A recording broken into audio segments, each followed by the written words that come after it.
Howdy, BHRCers. You can find every episode of the Why People podcast on Spotify, Apple Podcasts, YouTube, or wherever else you get your podcast content. On this Why People episode, episode number 8, we'll talk to Samantha Howland, Chief People Officer at Gannett, one of the most fascinating Chief People Officers I know, a really cool industry, just about her background, how she came up, and how she rise to the rank of Chief People Officer. Looking to get started. All right. Welcome, everyone. Welcome to the Why People podcast. Why People is a Boston HR Council production. Folks not familiar with the BHRC, it is the largest HR and people executive community in the world at just over 1,500 council members. Before we get started here, I'd like to turn it over to Paul Roberts, co-founder of the BHRC and co-host of Why People. Good morning, everyone. Happy to be here. So excited to have Samantha today. Thanks, Paul. And happy to introduce Samantha Howland, who is the Chief People Officer at Gannett. Most people know Gannett, at least I do, anyways. Sam, as the company that's responsible for USA Today, which is how I know you folks. But thank you very much for joining us. Grateful for the invitation. Well, I know you've maybe seen a few of these, Sam, and we kind of follow the same cadence, right? It's interesting. It's the same cadence, but it's always different because, geez, everyone's so uniquely different in the seat. But we love to talk a little bit about backgrounds of folks who have risen to the Chief People Officer CHRO role. We'll then kind of talk a little bit about the role or the function as you see it today, and then we'll finish with kind of the future. What do you think about the future, and maybe some nuggets of advice you could share for folks that are aspiring into the seat. So would love to get right into it, Sam. Could you tell us a little bit about your background, and then maybe I'll poke a little bit on how it set you up, or maybe it didn't, but how it kind of tracked towards the world of HR and people. Sure thing, and I love the flow. I like to describe the background as maybe a non-traditional path to a seat like this, although I'm not sure what the traditional path is these days, but feels a bit unorthodox. So I'm the eldest child of 3, grew up in New Jersey, proud of that, product of a great public education. Eldest of 3 of young parents who were not the eldest in their families. I always share that because if you paid any attention to birth order research, which I find fascinating, you may not be surprised to hear I've been kind of the planner, the driver, the take charge type since my earliest days. I want to get somewhere. And so I kind of took that lead role. I also am the product of a dad who had his own small business for all of my years of growing up and many years after. And I paid a lot of attention to, what it meant to have a good year or bad, what it meant to get a big customer, what it meant to have change in your team, what it took to be a sustainable, viable, valued business to your customers and to scale it and to be challenged by all of that.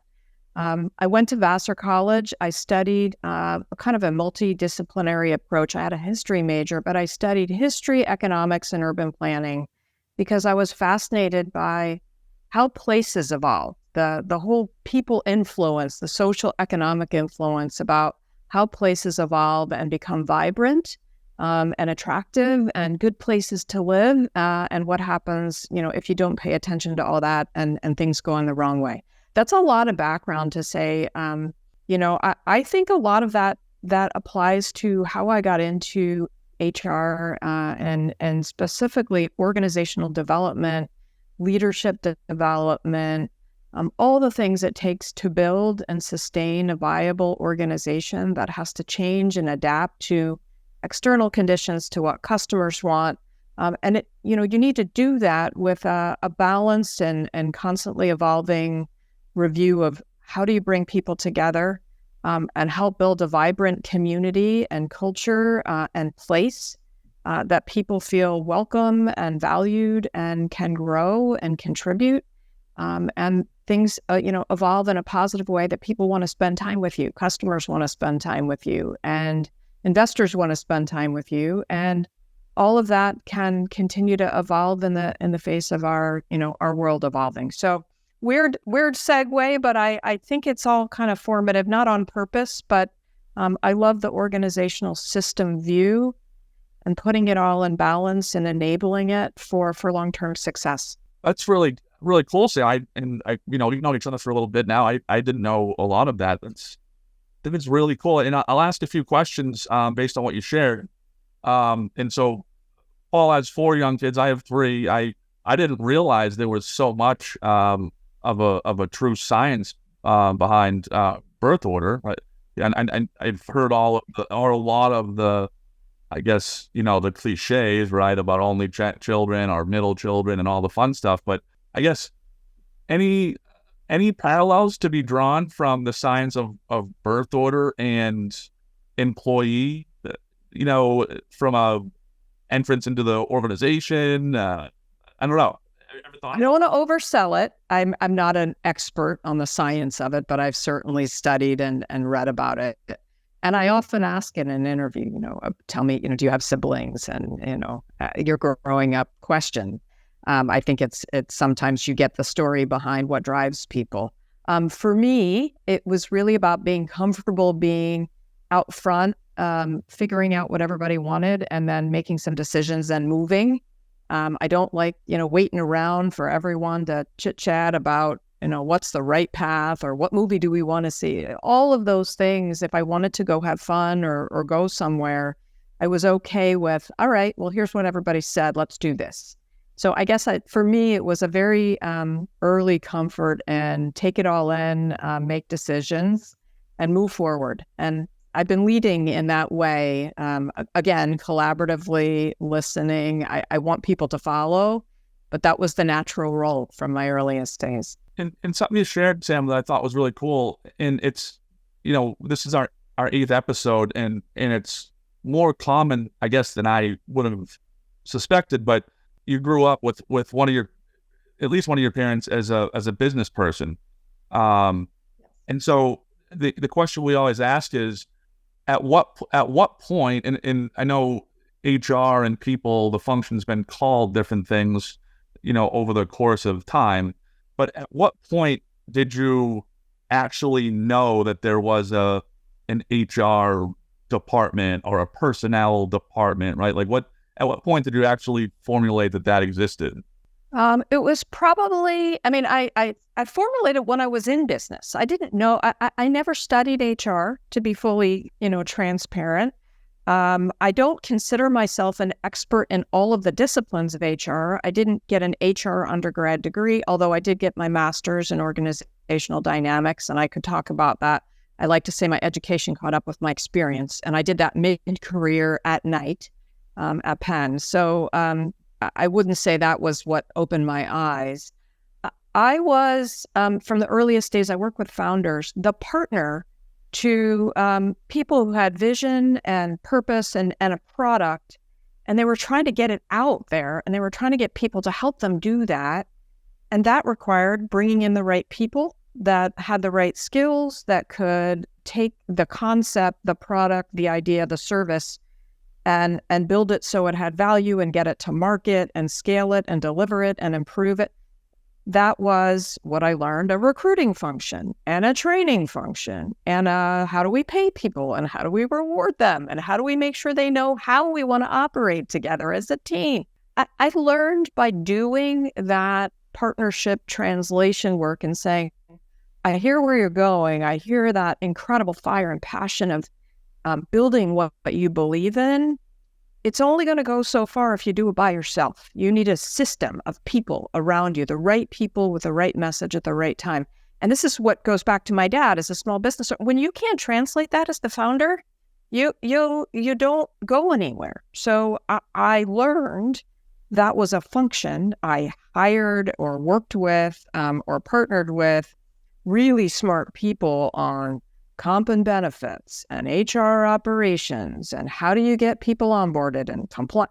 But I didn't know that stuff. I really learned by what does it take to build the business with people to go where you want to go, as a system. And that's when I learned, there's a human resources function that does that. So people put the HR label on me. Yeah. That makes a lot of sense. Well, Sam, you kind of brought us up to your college years. A question in spend as little or as long here as you want, but we're always so curious, and everyone's answers are so uniquely different here. But can you tell us a little bit about from college to your first actual, HR position, what that time looked like, and what the, what kind of the some of the factors were that brought you to that spot? Yeah, and I'll give you a little bit of progression from that. So my first job was to build a training program for, let's just call it a cohort of workers that didn't traditionally go to market and sell a product that we were going to market on. So I had to build manuals and figure out how to run events and bring in the right people and set them up for, a good learning experience. My second job was project managing and coordinating and communicating a portfolio of projects that were driving an organization forward. I use those two examples to say, I had to learn how to translate what we were trying to do to what people needed to do in their jobs every day to fulfill goals. And I had to learn in the second role how to organize, work across, take steps to reorient and make trade-offs with people and resources and timelines. And so those were two things I knew how to do. I could step in, I could write, I could listen, I could organize, I could build materials, I could coordinate events, and I had a natural organizing project management cadence. So those things set me up for taking on responsibility for training and development, for some project management methodology across other business functions.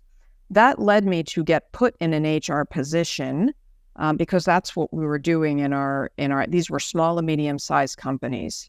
What I want to extend from your question is the one traditional thing I did was take steps purposefully through my career to go from small businesses. The first one was a startup of a division within an established company. In another case, I was in a company that was kind of a back office provider in the healthcare systems world, trying to go bigger to bigger size customers and bigger footprint around the country. So I went from small to medium to an organization trying to scale. Later in my career, I went to broader national, higher end, selling to Fortune 500 companies. So different level of sophistication and tools and systems and requirements all the way. And I could keep going, but to feel confident to go to a global company where I now had to work in a broader, cultural mix and so much learning around leading people and teams and companies across the globe, and eventually to a public company. So that in an odd way, I followed kind of a linear path of extending all of those experiences with broader HR remits each step of the way. But it's not like I had a grand plan to get to this. It's like I had the building blocks and learnings about what worked at some scale and some setting, and taking it a little further each time. But I was recently asked in a conversation inside an ERG in my company, have you ever had a job where you didn't feel prepared for all the elements of the job? And I had to laugh because every job, right? You haven't seen it yet. You haven't been at this scale or this level of responsibility. Every job, but I had the ingredients to know I knew enough and I could call on other people to work with to extend what we were doing and frankly apply it appropriately to the setting and the audience and the customer base. So I guess I took the question further, but to me it was kind of a stepping stone of learning of all the elements of HR and the scale that needed to be effective. That's exciting, Sam, and yeah, you're so right. I mean, geez, what a cool journey from different segments and different maturity levels. I imagine, having talked to a lot of your peers, that it looks and feels a lot the same everywhere, and it's also so uniquely different everywhere at the same time. So love that perspective. Just one more question while we're here, Sam, before we kind of jump into more of the current state of the function and how you think about it. Was there ever a time, in that timeline that you just shared with us where, whether it was super defined or not defined, but there was a fork in the road where you said, hey, Sam Howland, if I put the right directional on and went right instead of left, very easily could have been, in this, line of work or in this function, not so much in HR people. Yeah, I actually took a fork, but it's all been related. I love the question. I had an opportunity, early 30s, inside an organization where I was, leading HR components, to take what I did inside the company and apply it in the market, to help our customers. We were selling a breadth of technology solutions, help them assess their organizational readiness for the big changes that would come with the technology we were selling. So I had to figure out, how does one talk to prospective customers? I had to learn a sales methodology. I had a revenue target. I took this on thinking, oh, that seems odd, but I love what I do. If I could do this with more organizations, how great would that be? So I had to learn the sales side. I had to learn the consultative process external to my organization. I had to manage clients that weren't part of, the employment base, if you will. I had to do all of the things that it takes to build, a practice inside a company, and not make it a loss leader. We weren't, fortunate enough to have those kind of resources, but actually make it pay for itself and then some to bring follow-on revenue. So, there was a fork of, am I going to be a business builder, an entrepreneur, or a consultant long-term, and take that route, or am I going to do it inside companies at larger scale? And the truth is, I've done both, and I love both. But the privilege of getting to work with, the changing winds and, the important employee experience that you have ultimate responsibility for is what led me to stay inside over the long term. But I loved that work, and I learned so much from applying what I did with a great team to all different kinds of organizations, their HR departments, but also their C-suite and their board, about what it takes to set up their organization to weather technology disruption and to leverage it based on where the business needs to go. So I got to have much broader exposure than I might have if I'd stayed purely inside. Yeah, I saw Paul's eyes light up when he was thinking about Sam Howland, the consultant salesperson. Really saw a twinkle in his eye there. But Sam, this has been great. It's a great background to kind of continue this conversation and start to think a little bit more or chat a little bit more about the current state of people in HR. Before we move on, Sean, I know our audience loves the improv aspect of the BHRC. I'm going to go on a whim here and start a new segment, if that's okay with you, called Either Or. Sam, you up for that? I'm up for anything, Paul. All right, here we go. All we need is one question. No explanation needed. Just going to say either or. Football or baseball? Either. And I apologize for not explaining the rules correctly. Just say the football or baseball. Choose one. Oh, okay. Football. Reading a book poolside or hiking a mountain? Reading a book poolside. Wine or beer? Wine. Army or Navy? Oof. Army. Ocean house or lake house? Ocean. Good job. That was easy. Good work. You may continue now, Sean. Sorry for my poor understanding. No, that was my poor explanation. Again, first time ever doing that. So hopefully that created a different aspect to this. I trapped the same way Sam did, Paul. I was thinking or, and I was thinking that doesn't really say too much, Well, Paul, thanks, and Sam, thanks for being a part of a improv segment here on Why People. But happy to kind of continue the conversation here, and again, thanks for the background. But as you think about the HR and people function now, right? And geez, over the last 3 years, it's been spotlighted, magnified, scrutinized. It's been front and center. How do you think about not only the function but also the role as the person in the executive seat that oversees it? It's been for so many of us, the hardest period, and in an ironic way, the best period.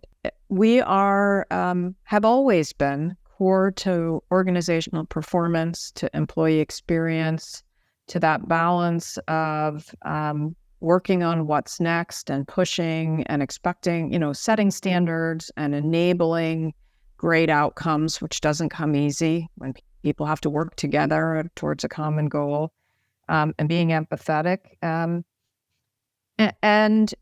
and being sensitive and helpful and supportive as people live their lives as part of work. And we don't have to explain that to anyone ever again. And I've been on this journey a long time. So I think what's been really valuable to think about our posture is that we've certainly been stabilizers and supporters and guides as people navigate their careers, as they navigate the integration of career and life. But we're also orchestrators of how do you make change, which we've all had to make and adapt quickly to very big change events. How do you operate as partners? Collaboration is the only way for organizations at this point to take in all the knowledge and make choices. Things don't fit neatly into a box. They're not static. We need to be excellent facilitators. I learned facilitation in my first job, all that training work, good questioning, good listening, good playback, honest brokers about what we're seeing, very good at getting insights from the people data, which are core information sources for how the business is doing, where there's risk ahead, where there's opportunity ahead. All of that. We are not in the back. We're not always in the front. We're right core in the middle of the business conversation. I'm so proud. Our team, my team, is at every table. It's not, getting to the table used to be the challenge. We're at the table. We're, in the conversation. We're part of the analysis, planning, decision-making, moving things forward and guiding people on the journey of delivering value, to our customers for our mission. That's what we do everywhere. And I'm exceedingly grateful, as hard as the experiences of the past few years on a whole host of fronts have been, from, social injustice and inflation and economic pressures to, of course, the pandemic and security. All this has led to the lack of questioning or proof needed to being it, doing it, and being part of where the business is going as a core partner. You put it so well, Sam, and it's interesting. Paul and I, helping with the Boston HR Council over those 3 years, and being in a lot of conversations with a lot of your peers. It was interesting to see that some organizations where the top of the HR or people function maybe weren't aligned directly with the executive leadership team, or didn't have a direct line to the top of the organization. It seemed it was a tough go for them, right? And certainly not asking you to put anybody on blast, but have you ever been in that situation? And then, like, a follow-up question would be is, why do you think those situations occur? I have been in that situation. I've had so many different roles and partners, and I'm an adaptive leader, so I will find the fit for sure, purposefully. There are plenty of leaders out there that don't understand and haven't seen or experienced what a great HR partner in operation can do for them. And again, I mentioned I learned early how to make that explicit and in the partnership with early stage leaders. So it's kind of intuitive, and they didn't know it walking in. They didn't know what it was, or you have to teach, you have to show, you have to prove, you have to bring data. You have to collaborate. You have to point out the misses and the risks. It's constant. It's proactive. It's patient. And I'll say this: there have been times where it was clear that the senior team or the senior leader really wasn't going to put what I could bring, what my team could bring, at the core of helping the business succeed. And that wasn't going to be a good fit for me. And knowing that there are different leaders with different profiles that might be better fit for them, I didn't give that the highest rating of, enabling the company. But I was also self-aware enough to go, over a period of time, I just may not be a fit. This role, I'm sure you've heard this on others, there's a lot of chemistry that has to work. You have to have that, trusted back and forth and being able to get feedback and knowing when to read your timing of giving the difficult message. All of those things are, core to a senior level partnership. So you need to know at least your values are in line and your intentions are in line for the business success. I hope that's not too general, but I've certainly been there. It's not the pleasant place to be, but it's not, you wait and see. You lean in with everything you have to make sure that you've done your best, because that's going to influence every employee and the employee experience and ultimately the customer. So you have to believe that and find the ways to show that, to make that change. You probably won't make it overnight, but you can make it in some key spots, whether it's, how you drive performance, how you hold accountable, how you treat each other, and the behavior and values of the senior team, which ripple to the whole organization. You find your places to make that influence. And we could talk about this for the rest of the time.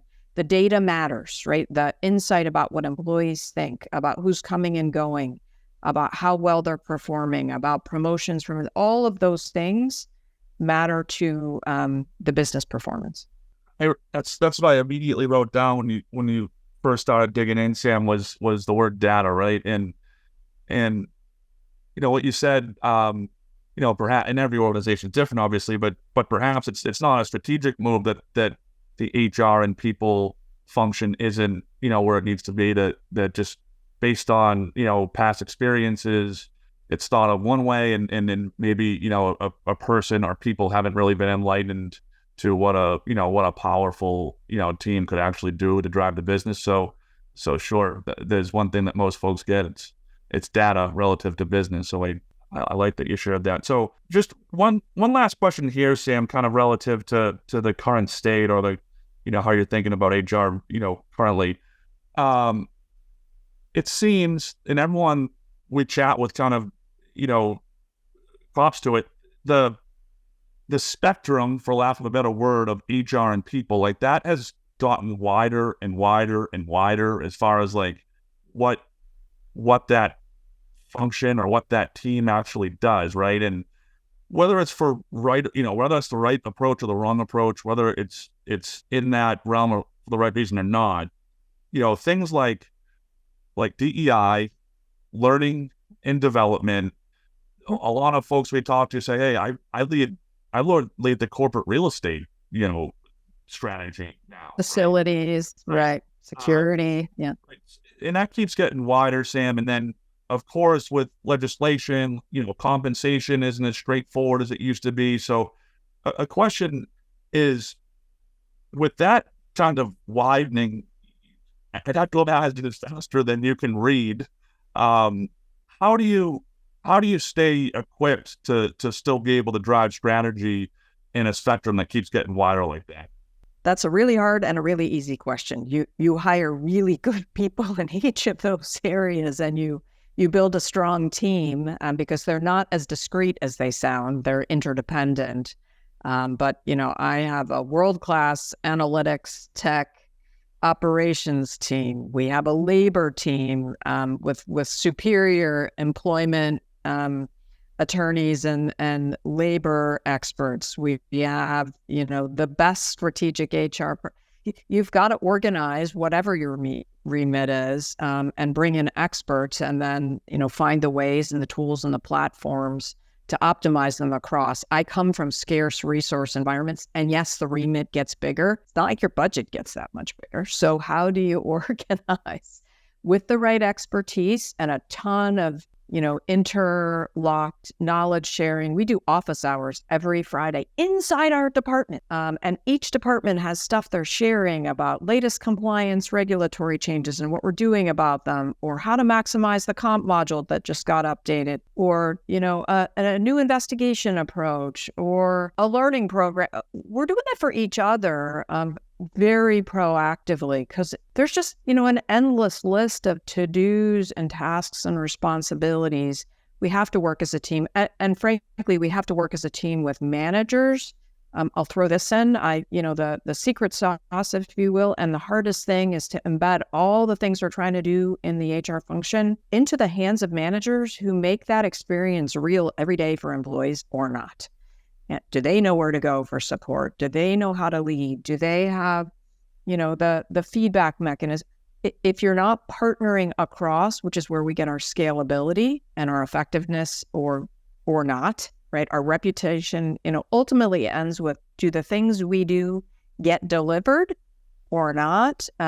That's where, the work comes in. So one of the things I will say is, I'll take ID&E as an example. I have a 2-person team. They're extraordinary. They have a team of dozens of leaders across our company that are in ERG leadership teams. That's their extended team for all of that work. That's how we achieve results, because we work across and in the business, integrated as we're enablers, we're orchestrators. When I use those words, that's how we do so much. We work with people who happen to have an interest in that, an aptitude for that, looking for leadership experience there, and they're leading, and we're enabling them. We're delivering through them. I love that, Sam. And I'll ask a tough question, and feel free to go as not deep as you want, but I'm sure there's going to be, a VP of HR listening to this somewhere saying, geez, having two people in, ID&E, geez, that sounds like a dream come true. Is that something that you had to advocate for with data and say, this is going to drive the business? Did you have some, the rest of your team say, hey, whatever you need? How were you able to get to that spot? Well, don't laugh. I had to advocate for the second person. And to be clear, I mean, we have an organization of, thousands of people, about 15,000 worldwide. So there are plenty of organizations of this size that have larger teams. For sure, we advocate every year for where our budget goes, and we invest in our ERGs and in their training and in their programming and in some rewards for them so they feel recognized and valued. And of course, sustaining that team requires time of the business. But again, I think there's a common belief system and value set at the top, which is where I come in, and sustaining that. And it wasn't a matter of proof. It was a matter of how can we do this in the most efficient, optimized, and impactful way. So I didn't have to sell that we need, more or any of this. And in fact, people see, because I report on it, how much we punch above our weight with that structure. Yeah. Well, yeah, thanks for sharing, Sam. And yeah, we'll spend the last few minutes here kind of talking about the future and how you're thinking about the future of the function. Apologize for that. I was just going to say, since Sam is in the media space, I thought it would be fun to have another quick segment. Would you or wouldn't you, Sam, read this article based on the headline? Does that sound fair? I read lots of headlines. Go for it. All right. First headline: top vacation spots in New England. 1,000% I would read that. Dog rescues 2 toddlers from riptide. Maybe not. J-Lo and Ben Affleck break up again. Yes. CHRO makes 2 hole-in-ones in the same round. 1,000%. I'm very dedicated to my golf this summer. AI can fill in as a parent. Well, probably yes. And last one, BHRC co-founder breaks hot dog eating world record. For sure. I'm reading that. Nice work. Thanks for playing. Thanks, Paul. Sam, thanks for being a good sport. Well, Sam, this has been great, and we'll want to spend the last few minutes here talking about the future a little bit. So we'll ask you to get your crystal ball out. But as you think about the future of not only the chief people officer spot, right? So the top spot in the HR and people function, but in the function overall, what are some of the themes that you're thinking about? What are some of the things that you look out there and you say, geez, we need to be ready for this. I need to be ready for this, or, things like that. There's a few, and I'm always future focused and wrestling with what's next and how do we think about it and apply it inside this function and this work. I would say the whole reality of what is the work environment, especially for bringing in early stage career people. My children are in their early career stage. How do you build that organizational glue and teams and learning and career trajectory in a known hybrid world? I've worked hybrid for decades, but it was different. And now, how do you build this system, this culture, this career trajectory, and not with a pretend thought that people will stay in the same company forever and ever, but how is that portable and welcoming and enabling as a place? And where is place? Remember where I studied. What is place? And how do you create that is a really challenging thing when you think about the next generations and all that's to come. So that's one. Another I would say is ESG. So you talked about the breadth. Well, the breadth is continuing, and ESG is kind of a reality, although it's going to ebb and flow, I suspect, with different trends, politically. But I don't think we have to talk about too much this summer. The reality of the importance of ESG and the environment and the social good. I think HR needs to be at the core of that, not kind of a sideline to that. And we need to figure out how to be a connector in the ESG framework. All of the elements of ESG, the social contract, the environmental impact, the inclusion, that's all part of what we do inside companies. It needs to be authentic in what we project to the market. So I think that's a direction. I think the whole issue of mobility goes to what you all do with benefits and healthcare solutions. And how does that port? Because people aren't working in the same company forever and ever. And our healthcare system is challenged. I think there's so much innovation opportunity there in the solution set. And then I'll come back to the same topic I talked about before. At its core, I do think the function has changed now, and it's only going to get more with AI. We are that two sides of the coin of the data set about all of the elements of the employee experience and how it's driving the business performance. So being really good at the insights from the information and data to be collected and learned from and reported on into a company and frankly externally, and the people experience, the relationship management, the connection building, the culture building. Those two things aren't in any way independent, they're interdependent, and we need to be thoughtful about the structures and profiles of the talent and the delivery model for HR, knowing that both of those things are core to everything we do. They're not two different departments. They are integrated in how we deliver all the elements of the HR function. So I'm wrestling with all this stuff. I'm reading, I'm listening to folks. I know I've reached out to you all to help me get connected on these topics, and we'll experiment, but I look forward to learning from others on your podcasts and lots of other places too. Well, thanks, Sam, and that's great. True, we could have a whole podcast series on those three elements that you just chatted about. But before we finish here, Sam, this has been a great conversation. In a few minutes, maybe any nuggets of advice that you could give to somebody early on in their HR career that aspires to be a leader someday. Very, very much like yourself.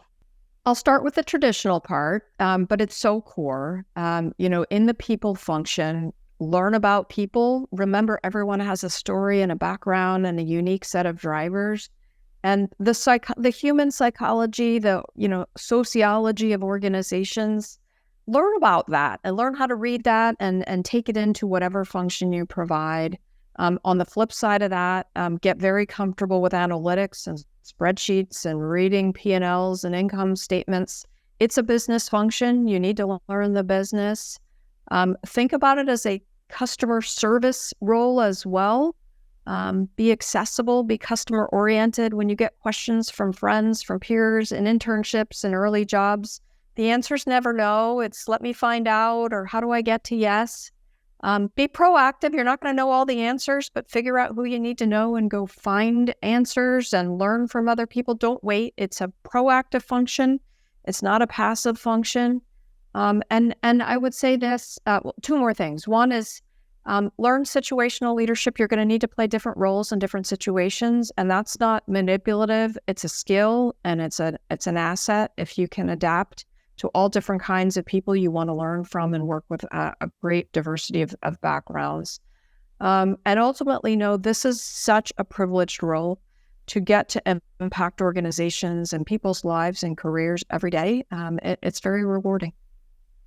Sam, that's great. I love the proactive piece, kind of like is the golden nugget through all of it, right? Is go seek the information, go seek the opportunity to help, and go seek the opportunity to get to know people. Well, Sam, thanks so much. This has been a ton of fun. Looking forward to seeing you, later in the year at some events, and hope you have a great rest of the year. Thank you so much to both of you. I hope you have a wonderful summer. It's going so fast, and this has been great. Appreciate the invitation. Thanks, Sam.